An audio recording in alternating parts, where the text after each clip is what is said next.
clau de dona, amb Rita Valero.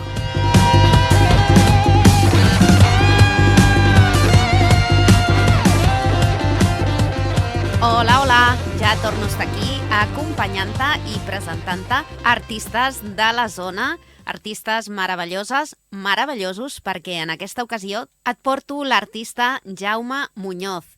I és que també tenim visites d'homes, perquè aquest programa es diu En Clau de Dona, perquè el porta una dona, que sóc jo, i a més perquè les entrevistes normalment eren a dones emprenedores, i no deixaran de ser-ho, continuaran sent entrevistes a dones emprenedores, però també hi tenen cabuda homes emprenedors que posen a l'abast i no els hi fa vergonya de parlar de la seva sensibilitat, de les seves emocions, de tot el que comporta aquest món que majoritàriament s'ha associat a lo femení i que no és així perquè totes són persones, tothom és persona i tota persona té sentiments, té emocions i té tot un món interior que pot decidir o no compartir-lo amb la resta de les persones, però que si decideix compartir-lo, doncs no té per què rebre ni burles, ni crítiques, ni cap cosa d'aquestes que des d'aquí defensem sempre que el que s'ha de tenir és respecte. Per tant, en aquesta tercera temporada, l'Enclau de Dona també inclou homes i, sobretot, homes que vulguin expressar-se i que vulguin compartir amb nosaltres doncs, totes aquestes facetes que en moltes ocasions, com deia, s'amaguen o es deixen per la vessant femenina. Doncs trencant aquests estereotips, com sempre, trencant estereotips, a l'Enclau de Dona d'avui et presento en Jaume Muñoz. Avui tenim amb nosaltres en Jaume Muñoz, que ens presenta el llibre Tratar de ser catarata cayendo hacia arriba. Molt bones, Jaume. Hola, bona tarda. Vull que et presentis tu i ens diguis totes les facetes de la teva vida. Hem vist que, a més de poeta, ets fotògraf, ets filòleg, moltes coses. Com es compagina tot això? Com es compagina? Doncs amb entrega i fent de saltimbanqui. No, originalment jo vaig estudiar filologia, em dedico a la traducció i treballo en el món editorial, i el que he fet des de sempre ha estat la traducció i la poesia. O sigui, això ha sigut el que... Llavors, al llarg dels anys, vaig anar desenvolupant també una afició per les arts visuals, per la pintura, per la fotografia, i com que soc un tastaulletes i m'agrada totes les coses anar-les descobrint, doncs vaig diversificar-me una mica. Però diguem que la poesia està allà des de sempre. Jo, quan era adolescent, amb 15 anys, vaig començar a escriure poemes, i això, quan comences, ja saps que això està allà per sempre. No? Ja està, ja és un coquet. Ja és un coquet que... Sí. Molt bé. T'haig de dir que conec el teu llibre des de l'estiu passat. En Ramon ens el va recomanar com a lectura estiuenca. Molt bé. D'edicions tremendes. I em va fer molta gràcia tant el títol com l'estructura de l'escrit a la portada, no? Tratar de ser catarata cayendo hacia arriba, i les lletres també van cap a dalt. Crec que la maquetadora d'edicions tremendes no va estar tan contenta perquè era un títol massa llarg. Ja.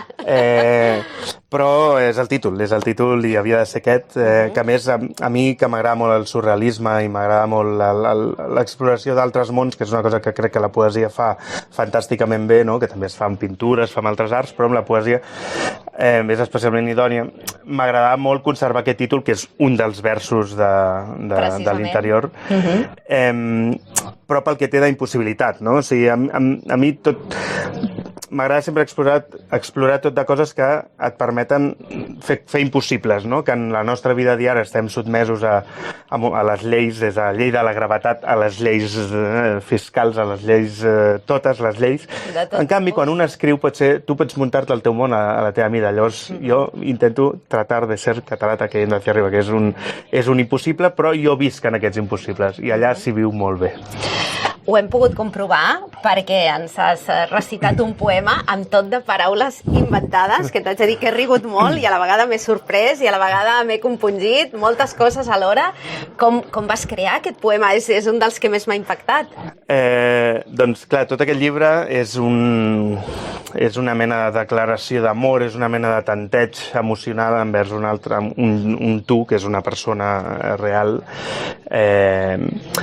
I llavors és una mica un compendi de totes les converses en comú, els interessos en comú. Quan connectes amb algú és perquè hi tens unes quantes coses en comú. Llavors, si jo me n'entero de que tu t'agrada un escriptor i a mi també, doncs de cop i volta m'inventaré un verb que tingui a veure amb aquest escriptor.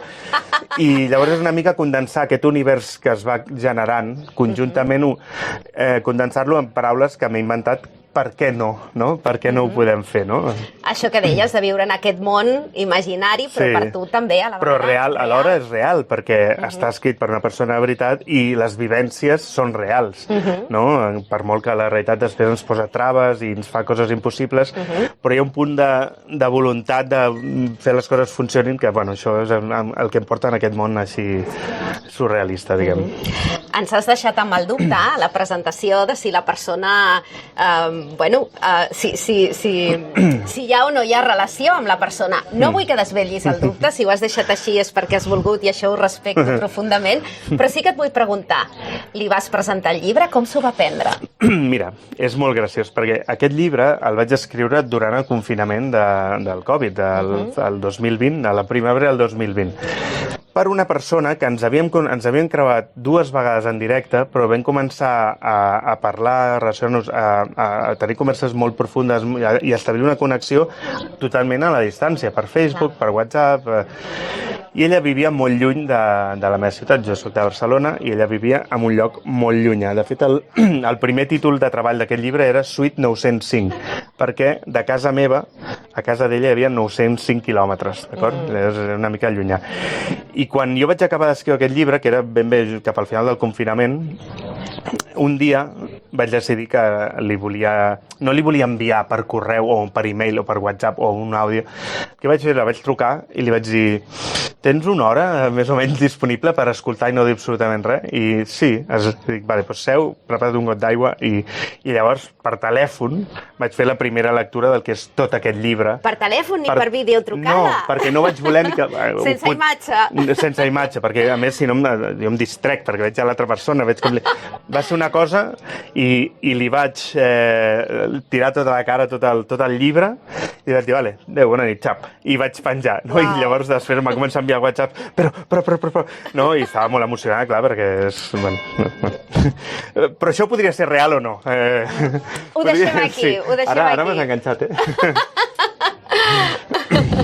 Molt bé, explica'ns una mica també com va ser tot el procés d'escriure el llibre, escriure cadascun dels poemes, ordenar-los, decidir que el volies publicar.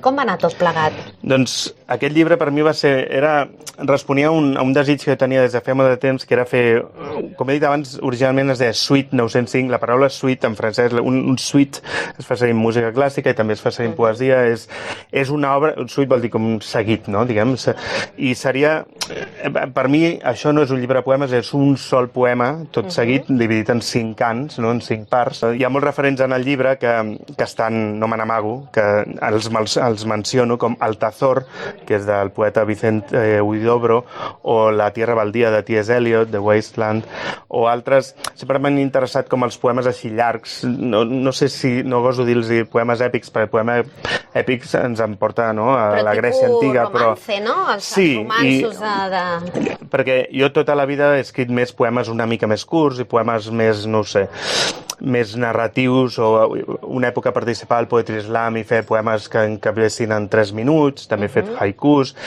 i llavors jo feia molt de temps, poemes japonesos curtets, i llavors jo feia molt de temps que tenia ganes de fer aquest intent de fer una estructura més llarga, com una estructura, i aquest va ser el cas ideal, que va sortir de forma bastant natural, i a mesura que jo anava escrivint poemes per aquesta persona, que podria ser real o no, doncs al meu cap ja els anava endreçant a com els aniria una mica quina organització tindria el llibre, no? Doncs una primera presentació on es parla del jo, després una vocació que es parla del tu, després una trobada temporal, després una vocació i després una clausura, diguem, no sé, I un cop vaig tenir aquesta idea, doncs els poemes, els versos que anava escrivint jo ja sabia on encabir-los, no? Anar-lo posant aquesta part, i ja es va anar construint sol, d'alguna manera.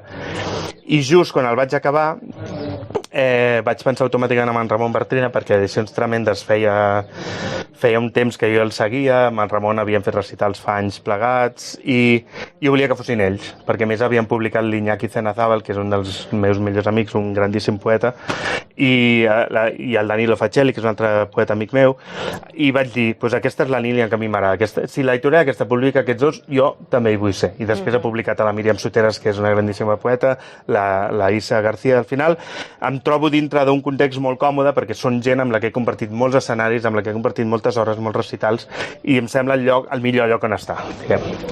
Fantàstic, grans noms que ens has dit. També els hem anat entrevistant al llarg del programa. Per tant, ens has donat unes referències també ja conegudes per nosaltres. Com es porta el tema de la sensibilitat des del punt de vista masculí? Bueno, jo sempre he viscut... la sensibilitat es porta des del respecte. Jo crec que si... Jo, a la meva família, em considerava feminista des d'abans de saber el que era la paraula feminista, no? Aquella frase famosa que ser feminista és la idea radical de que els homes i les dones tenen els mateixos drets i tenen igualtat, no? Doncs diguem que jo em vaig formar una mica en aquests valors des de la tendra infància, per el context familiar, pel que veia. Llavors, clar, jo sempre he partit... La meva sensibilitat cap a l'altre sempre es basa en el respecte i quasi que, no? En la pregunta constant, no? De què et sembla, què vols, què et ve de gust, no? O sigui, una mica en l'intercanvi. Quan hi ha una fusió, quan hi ha un intercanvi real, doncs llavors es dilueixen totes les fronteres i aquí és el que a mi m'interessa, no? Crec que era Plató que deia que l'amor era una ànima repartida entre dos cossos, no? Llavors a mi m'interessa anar cap allà, o sigui, no fer diferències, sinó fondre, no? Com la gent que ens escolta per la ràdio i no es veu, però estic fent una metàfora visual amb les mans, no? Com de dos que es fonen, dos dits que es converteixen en un, no? Llavors una mica va per aquí, o sigui, des del respecte cap a tot arreu. O sigui... I és un respecte que també has rebut? Quan he tingut sort, sí. En el tema emocional saps que és com complicat. Una caixa de Pandora que l'obres i no saps mai el que et sortirà, no? Quan una parella, una relació m'ha durat és quan hi ha hagut aquest respecte mutu i quan són dos camins que van paral·lels. Llavors no hi ha... Quan ningú vol tenir la veu cantant i tot és un fluir, llavors és quan tot va bé. No? Ja no només a nivell parella, sinó a nivell societat, a nivell d'amistat. Sí. Ens comentaves que havies començat a escriure des de l'adolescència. Sí. L'adolescència és un moment molt crític, és un moment de crisi personal, de trobar-se un mateix i, bueno, moltes coses més, no? Llavors, en aquests moments, quan tu, no sé si llavors tu ja plantejaves els teus poemes i els presentaves i els hi donaves a conèixer als teus amics. No, jo és que era tremendament tímid quan era adolescent i per mi la poesia va aparèixer com una extensió del diari. Jo tenia un diari que vaig començar a poder als 12 anys on escrivia, estimat diari, avui he fet... No sé. Llavors, quan vaig començar a llegir poesia, amb 14 anys, 15 anys, de seguida, clar, aquells llenguatges que jo rebia i vaig tenir bons professors de literatura a l'institut i em van despertar aquesta guspira de que hi ha alguna cosa que m'està agradant molt i aquest llenguatge, aquesta manera d'expressar, superava el diari prosaic, diguem, no? I el que passa és que això va estar tancat a la meva habitació a casa dels meus pares, o sigui, no li ensenyava absolutament a ningú. Quan anava a l'institut tenia un sol amic que a mi em constava que també escrivia poesia, que ens vam atensar així lentament l'un a l'altre com saps com els gossos es troben en un parc que s'oloren, dius, tu sí, vale, va. Es reconeixen, no? I amb aquest era l'única persona amb qui em vaig atrevir-me fins al dia que, recordo l'últim any d'institut, a COU, crec, segon de batxillerat seria ara, em vaig presentar als Jocs Florals de l'institut, no? Que em feia molta vergonya, però aquest amic, aquest partner que tenia em va dir, jo m'hi presento, presenta tu. Imagina quines eren les meves esperances, que encara me'n recordo, el poemari, perquè podies presentar un poema i vaig presentar un poemari. O sigui, es deia No però per si un cas. Oh. No? O sigui, imagina't. Llavors, i vaig guanyar el premi de poesia a l'institut, i llavors vaig arribar a casa... Doncs aquest per si un cas va anar... Vaig arribar a casa i li vaig dir als meus pares, mira, he anat a l'Abacus a comprar tots aquests llibres amb el premi de poesia. Quin premi de poesia? Però tu quins... Però no ho sabien ni els meus pares, no? Llavors, diguem que tu havia tingut sempre... Llavors, a partir d'allà ja vaig anar obrint-me una mica cap al món i més endavant vaig descobrir els recitals, aquesta energia del directe meravellosa, on pots compartir en directe i veus les cares de la gent. Les reaccions, els somriures... Sí. I ja és un altre món. Fantàstic, et faria moltes més preguntes, però tens un segon passi que portar a terme, per tant no et vull entretenir més. Moltíssimes gràcies per la teva participació. Un plaer estar aquí amb vosaltres i a qui ens escolti, doncs res, gràcies per escoltar programes culturals, programes que generen bons valors i endavant. Merci.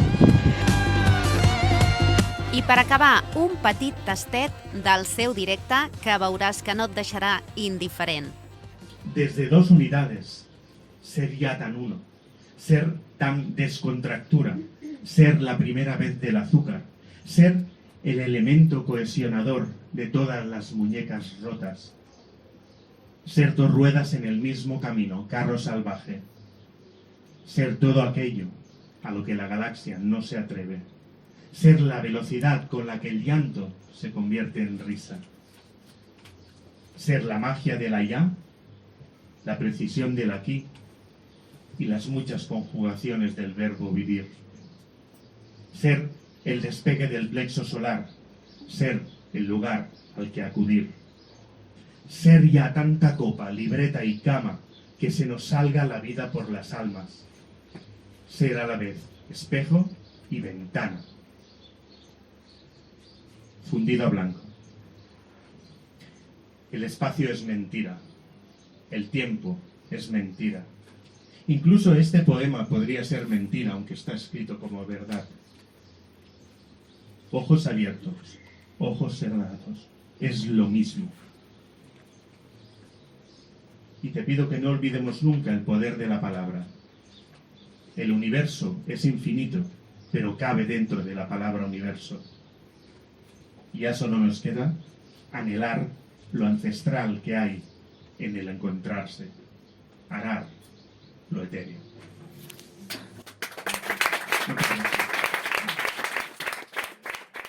Aquest és un poema que es diu Los poetas, que comença amb una cita de Mónica Caldeiro, grandíssima poeta gallega, que diu: sin un corazón al desnudo no habrá transformación. Y diu així: hermanas, hermanos, daos las manos. Daos las manos. Estamos aquí reunidos hoy para escuchar a los poetas. Esa gente que se abalanza sobre las palabras porque necesita honestidad y absoluto. Que dicen cosas que no caben en ninguna otra parte, cosas que el infinito apenas sabe. Estamos hablando de gente que tiene como olivos debajo de la piel, alaridos en la garganta, azúcar en los labios, carretas de circo en la cintura y dedos que suenan a rock and roll. Cuando a un poeta le dices, hace sol o llueve mucho, te responde, yo también. Un poeta te da 3 palabras y el universo hace el resto. Por ejemplo, burbujeantes, cuerpos, efímeros. El poeta se presenta en tus sueños cada noche, cada hora, cada ahora, para recordarte que tu frente fue hecha para ser besada, tu espalda para ser viajada y tu voz para ser la droga del resto de mis días. Desde luego, los poetas tenemos una sola función: decirte fuego y que tú sientes